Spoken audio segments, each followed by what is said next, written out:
ሰላም ጤና ይስጥልን። በመላው ዓለም የምትገኙ የተወደዳችሁ የሮሃ ቲቪ ተከታታዮች የግንቦት 26 2018 ዓ.ም የምሽት ዜናዎችን ይዘንላችሁ ቀርበናል። በምስራቅ አርሲ ኦርቶዶክሳውያን ላይ የተፈጸመውን ጥቃት ተከትሎ ብፁዕ ወቅዱስ አቡነ ማትያስና አፋብን የአገዛዙን ሴራ ያጋለጡበት ጠንካራ መግለጫ አውጥተዋል። ሰሙታላችሁ። በምንጃር ሸንኮራ የምርጫ ኮሮጆ ሰርቆ ሲመለስ በነበረው ጦር ላይ በተፈጸመ ጥቃት የብልጽግናው ኃይል አስከሬኑን ጥሎ መፈርጠጡ ተሰምቷል። የግንባር መረጃ ይዘናል። የአፋብን ወታደራዊ አዛዥ ጀነራል ተፈራ ማሞ የአገዛዙን የሐሰት ወሬ በማስተባበል ለጽምዶና የፋኖን ወቅታዊ የድል ቁመና ይፋ አድርገዋል። እናስደምጣችኋለን። የምርጫውን ድራማ ሲያጅቡ የነበሩ የፓርቲ ኃይሎች ምክር ቤት አንገባም ማለታቸው በህዝብና በታዛቢዎች ዘንድ ታላቅ ስላቅና ትዝብትን አስከትሏል። መረጃውን ይዘናል። የአገዛዙ ተዋጊ ጀቶች በመቀሌ ሰማይ ላይ የፈጸሙት ድንገተኛ በረራ በትግራይ ህዝብ ላይ ስነ ልቦናዊ ሽብር ለመፍጠር መሆኑ ተሰምቷል። መቀሌ ምን እየተካሄደ ነው? ዝርዝር አለን። አድማጭ ተመልካቾቻችን አብራችሁ ልትቆዩ ከፈቀዳችሁ እነዚህ መረጃዎች በዝርዝር የምናሰማችሁ ይሆናል። የሮሃ ቲቪ ወቅታዊና ሀቀኛ መረጃዎች እንዲደርሷችሁ ቻናሉን ሰብስክራይብ፣ ላይክ እና ሼር በማድረግ አሁኑኑ ቤተሰብ ይሁኑ።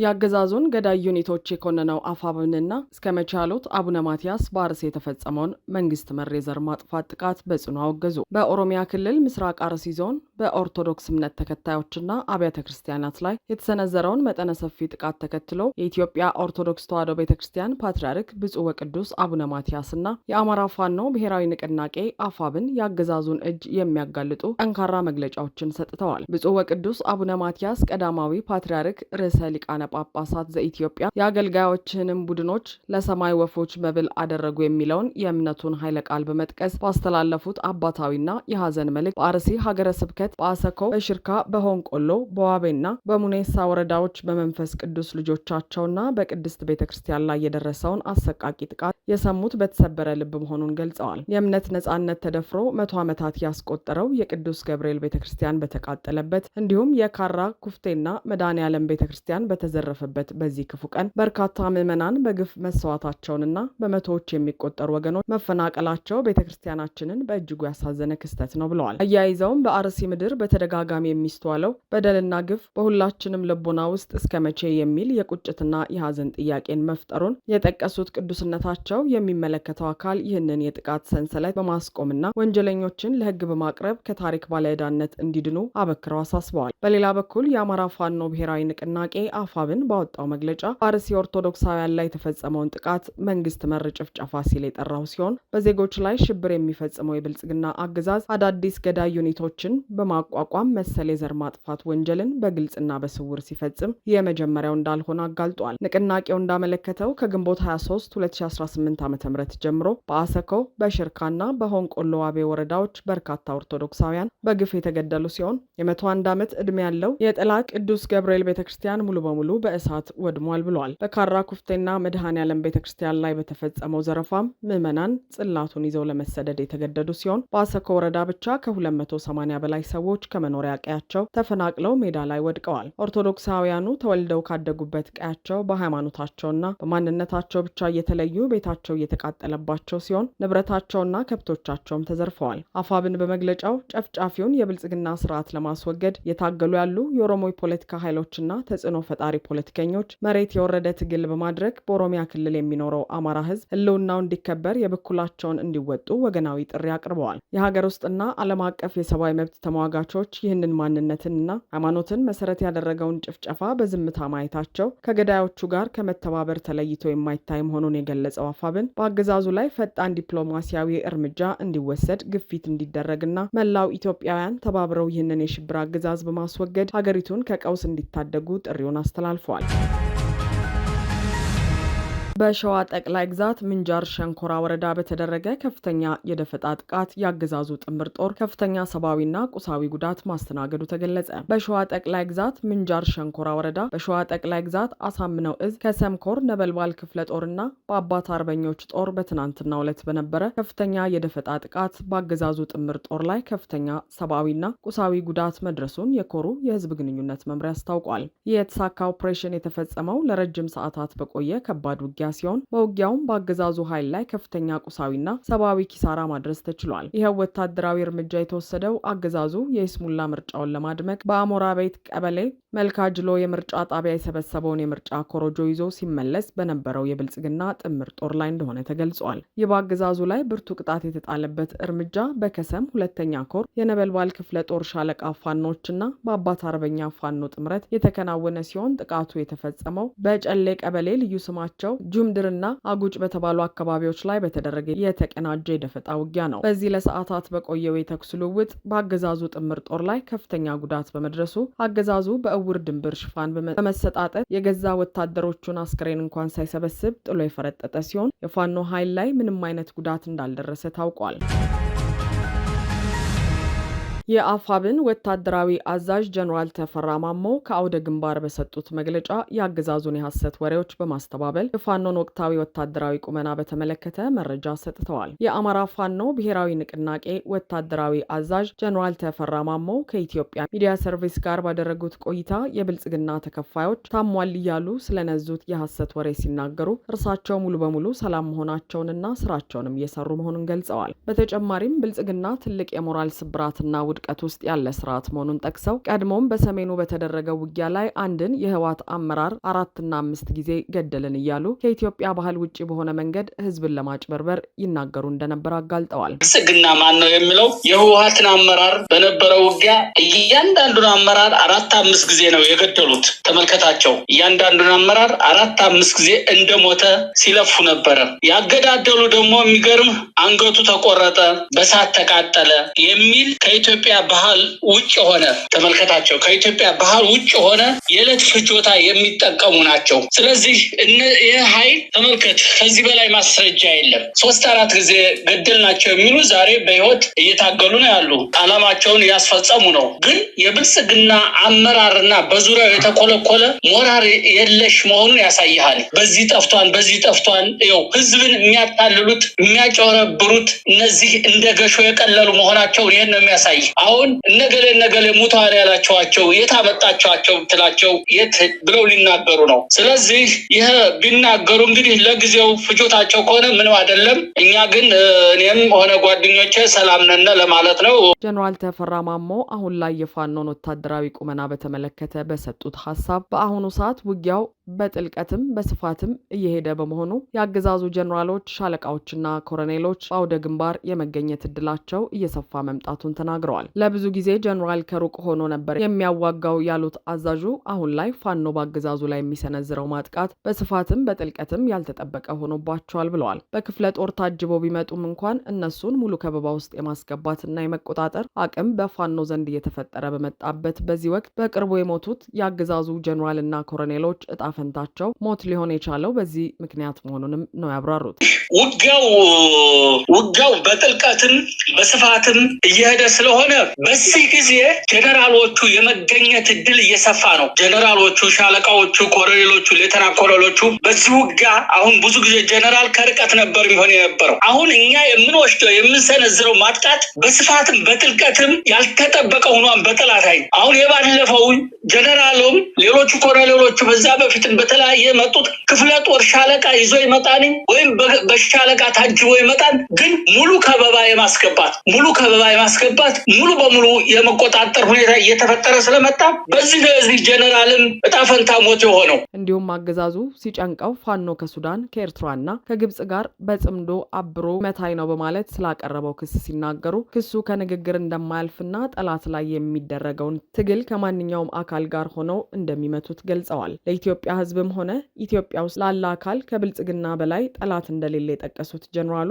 ኢትዮጵያውያን ብልጽግና ላይ ድንጋይ እወረውራለሁ ከሚል ማንኛውም አካል ጋር የሚተባበሩ መሆኑንና አገዛዙን ለመቅበር እኛ እንበቀዋለን ሲሉ አስታውቀዋል። አገዛዙ ስለተጨነቀ አንዴ ወደ ግብጽ አንዴ ወደ ሱዳን ቢጮህም እዚያ ሳይደርስ ሁላችንም ኢትዮጵያውያን ተባብረን ይህንን ስርዓት ራሳችን እናስወግደዋለን ብለዋል። ብልጽግና ሲጨንቀው 40 ሀገር ቢጠራም ከፋኖ ጋር የሚያያይዝ ምንም ነገር የሌለ ሲሆን ይልቁንም ሀገርን ሊያጠፋ የተሰገሰገውን ይህንን የብልጽግና ጭራቅ የማጥፋት ግዴታ ስላለብን እኛ ከትግራይም ሆነ ከኦሮሞ ህዝብ ጋር ብንተባበር ይበልጥ ያምርበናል ሲሉ ጥሪ አቅርበዋል። ከንግግር አያልፍም። ቁም ነገሩ ግን ምንድነው? ቁም ነገሩ ጥላታችን ላይ የሚደረግ ምት ማንኛውንም ኃይል ጋር ሆነን እንመታዋለን። ተደጋጋሚ ተናግረናል። ምን ማለት ነው? ይሄ ማለት በቃ አሁን ለኢትዮጵያ ህዝብም ሆነ ኢትዮጵያ ውስጥ ላለ ከብልጽግና በላይ ጥላት የለውም። ይሄ ነው፣ ከብልጽግና በላይ ጥላት የለውም። ይሄን ደግሞ ራሳችን እናደርገዋለን። እዚያው ኢትዮጵያውያኖች የሆነው እናደርገዋለን። ለምን መደረግ ስላለበት። ብልጽግናን በብልጽግና ላይ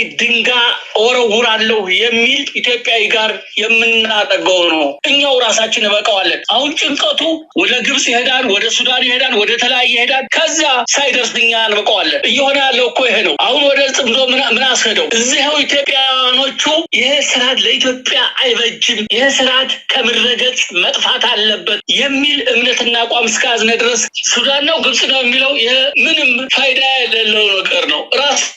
ራሳችን እንቀብረዋለን። እዚያው ኢትዮጵያ ያሉ ኃይሎች የትኛውም ብልጽግና መቀበር አለበት የሚል ኃይል ጋር ተባብረን እንቀብረዋለን። ምክንያቱም ይመለከተናል። ከዛ ውጭ ለብልጽግና ግብጽ ከሱዳን የሚመጣ የለም። ትንሽ ፖለቲካ እንትን ያገኘው መስሎት ህዝቡንም ያሰለፉ መስሎት ነው የሚጮኸው እንጂ እኛው ራሳችን ነው የምንቀብረው። ስለዚህ ይሄ ተደጋጋሚ ጭንቀታቸውም የሚያወሩት ካልሆነ በስተቀር በራሳችን ነው ጥላቱ ነው የመጣው። በራሳችን ኢትዮጵያኖች መተባበር ካለብን ራሳችን ተባብረን እናደርገዋለን። ሌላ ሀገር አያስፈልገንም። ሌላ ሀገር ምንም አያስፈልገንም። እኛው እንሰራዋለን፣ እየሰራሩ ነው። ስለዚህ በዚህ ክልል የሚታይ ነው። ሲጨንቀው ነው 40ውን ሀገር ይጠራል። 40ውን ሀገር ከጠራው ራሱ የፈጠረው እንጂ ምንም ከኛ ጋር የሚያዝ ነገር የለም። እኛ ከትግራዮች ጋር ብንተባበር ያምርብናል። ከኦሮሞዎች ጋር ብንተባበር፣ ከመላ ኢትዮጵያ ጋር ብንተባበር ያምርብናል። ምክንያቱም አገራችን ሊያጠፋ የተሰገሰገ ብልጽግና የሚባል ጭራቅ አለ። ይህን ጭራቅ የማጥፋት ደግሞ ግዴታ አለብን።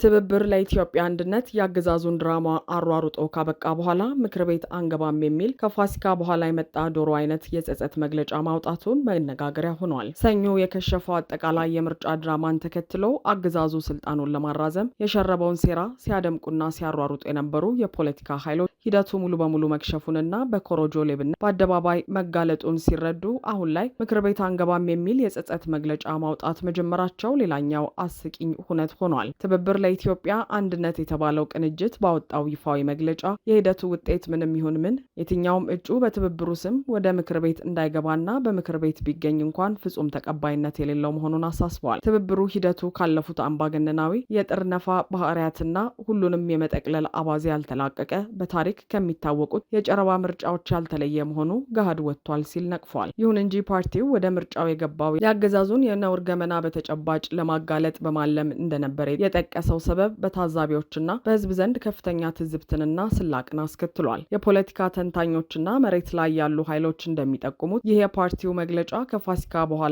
የመጣ ዶሮ አይነት ከንቱ መወራጨት ነው። አፋብንም ሆነ መላው የለውጥ ኃይል አገዛዙ ሊያካሂድ ያቀደው ምርጫ ሙሉ በሙሉ የይስሙላ ድራማ መሆኑን አስቀድመው ደጋግመው ሲያስጠነቅቁና ለአገዛዙ አሯሯጭ አትሁኑ ሲሉ በግልጽ ቢነግሯቸው፣ ፓርቲዎቹ ግን ማስጠንቀቂያውን ወደ ጎን በመተው ወደ ምርጫው ገብተዋል። በዚህም አገዛዙ ለዓለም አቀፉ ማህበረሰብ ተቃዋሚዎች የተሳተፉበት ምርጫ እያካሄዱ ነው ብሎ የፕሮፓጋንዳ ካርድ እንዲያገኝና የድራማውን እድሜ እንዲያራዝም ህጋዊነት ለማቀዳጀት ሞክረዋል። በተለያዩ አካባቢዎች ንጹሐን በግፍ ሲጨፈጨፉ፣ ጋዜጠኞችና ፖለቲከኞች በታሰሩበት ሰዓት ያገዛዙ የነውር ገመና በአደባባይ የተጋለጠ ሆኖ ሳለ ገመናውን ለማወቅ በሚል ሰበብ ምርጫውን ያደመቁት እነዚህ ኃይሎች አሁን ኮሮጆ ተሰርቆና ተጭበርብሮ ካለቀ በኋላ ምክር ቤት አንገባም ማለታቸው የፖለቲካ ብስለት ሳይሆን የስትራቴጂ ውድቀት መሆኑ ተመላክቷል። ትብብሩ በመግለጫው መጨረሻ ላይ ዓለም አቀፉ ማህበረሰብ ለአገዛዙ እውቅና ከመስጠት እንዲቆጠብ ያሳሰበ ሲሆን ይህ ካልሆነ ግን ድርጊቱ በኢትዮጵያውያን ቁስል ላይ እንጨት እንደመስደድና ለንጹሐን እልቂት ቦምብ እንደማቀበል ተቆጥሮ ከህዝብ ጥቅም በተቃራኒ የመቆም ያህል እንደሚታይ በጥብቅ አስገንዝበዋል። ይሁን እንጂ ህዝቡ መጀመሪያውኑ